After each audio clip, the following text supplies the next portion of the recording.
Alright guys, here with Kit Dale. I just wanted to basically go through Kit's mindset, which I think is really interesting, his mindset and how he trains, because he'll have some very insightful things for us.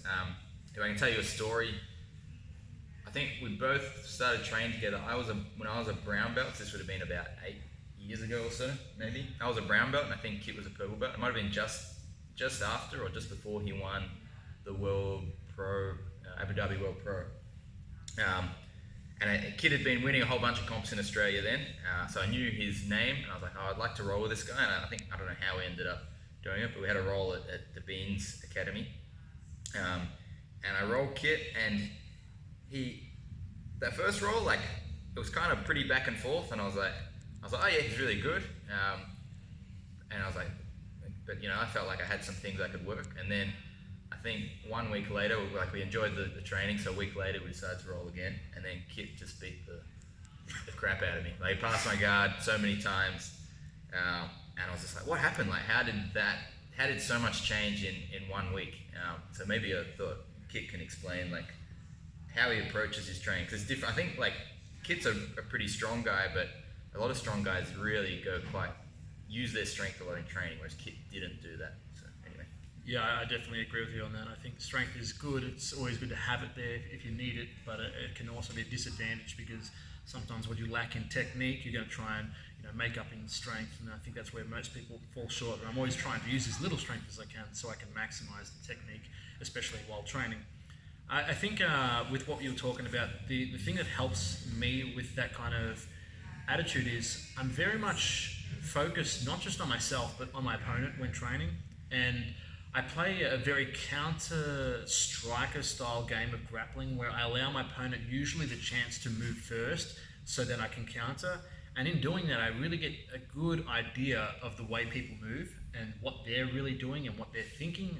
I'm hoping to figure out what they're thinking so that I can start figuring out what it is they do that I can counter them, where I feel like a lot of people are very focused on themselves and what they're doing and their technique that they're trying to work, where I'm a lot more about, okay, what is he doing and how can I stop that? And when I remember the first time we rolled, you were using a lot of inverted De La Riva and stuff like that, and you were really good with that, and you kept spinning under. So that week when we stopped rolling, I was trying to figure out two things: why you smelled so bad and how you were inverting so well. So then I broke it down and I started thinking about it, and looked at it, and I thought, well, if I can change these couple little variables by holding his arm here, then he shouldn't be able to do it.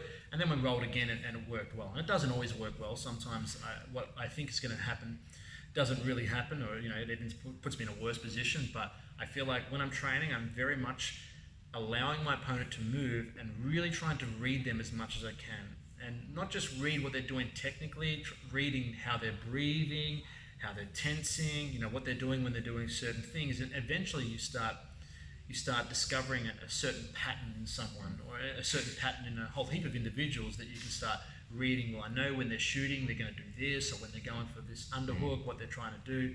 So I feel like the more I've done that, the more I can start picking out common themes with people and really sort of selecting the right approach for the right person, and being a lot more accurate with my choices.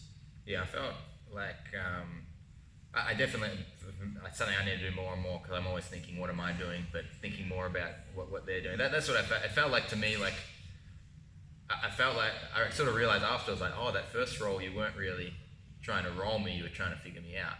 And it felt like you kind of worked out my first grip, second grip, third grip, and you sort of blocked. The next time we rolled, you kind of blocked all of those. And then I was left playing like with my fourth best game, or whatever that was. And so I was playing like a game that I really didn't feel nearly as comfortable with as my A game. So just by knowing what my grip sequences were, you're able to shut that down. It's very interesting. Something I need to do more of, and I still don't do it as much as I should. I need to come in and focus and do that in training as a specific goal. There has to be a good combination of both. I think if you look at you and me, we're both on the polar opposites of that end. Yeah. Like, you are very focused on what you're doing, I'm very focused on what they're doing. And I feel like I need to work a bit more on what I'm doing, and you need to work a bit more on what they're doing, and we would create a really good grappler. And I think the problem with what I do is Hey, like Dragon Ball Z. Yeah. The problem with what I'm doing, it lies more in competition, where you might have a competition with someone and you've got 6 minutes. Yeah. And 6 minutes, and a lot of time I go out there and I try and read my opponents, and then 6 minute goes, I lose by an advantage, and then I'm like, oh, I should have done this and should have done that. Maybe the next time I fight him, I'll do a hell of a lot better, which has happened in the past, but you may never fight him again, and you may just lose. So I think it's beneficial, especially more for competition, that you work as well on what you're doing as well, because otherwise it's very hard to to read someone in 6 minutes. If jiu-jitsu is played out like a tennis match where it goes over hours, then I feel like I would have the best strategy for all of jiu-jitsu. But unfortunately, competition jiu-jitsu, we train like a marathon and then we compete like a sprint lap. Yeah. You know what I mean?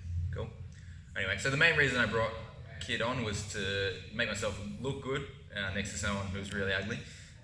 But other than that, he does have some material available online as well that you can check out about how to learn jiu-jitsu. So maybe just if you want to website. If you want to check out kitdaletraining.com, I have a lot of products on there which I talk about, my mindset in jiu-jitsu and how I structure my training, and they're doing really well at the moment. So I appreciate that. Thank you. Thanks, Kit. We got a fuse now. No, we're just gonna hold it.